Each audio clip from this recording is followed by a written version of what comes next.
Kwa majina naitwa Richard Ndondo Mayara, ni mhitimu wa mafunzo ya kilimo katika mradi wa YES.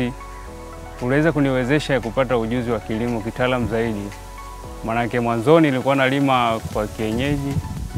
Mafunzo yao nilijipatia kwa udhamini wa Elevators ndani ya miezi 6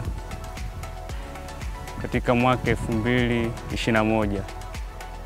Baada ya hapo nilipo graduate nilipata ajira katika kampuni ya CAM3. Nikaajiriwa kama supervisor wa shamba, maana yake sawa na manager, na manage shamba, kulihudumia, kuliandaa na kuweza kulifanyia installation ya umwagiliaji.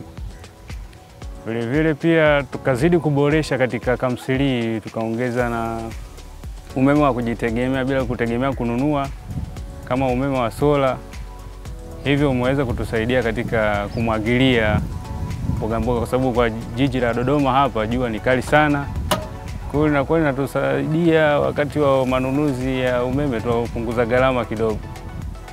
Vile hapo tumeweza kuwa kama chachu ya vijana kuja kutaka kujifunza, na wengi wao wapo wanajifunza na wengine wanataka kujua kulima kitaalamu zaidi katika kampuni yetu ya CAM3 ambayo inahusika na mambo ya mboga na matunda, yani kwa Kiingereza wanasema horticulture.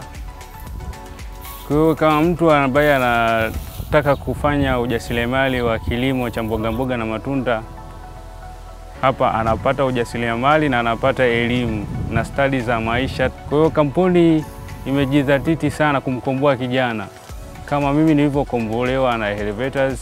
Huo ujuzi wangu nikawa nautumia kutangaza elimu kwa vijana.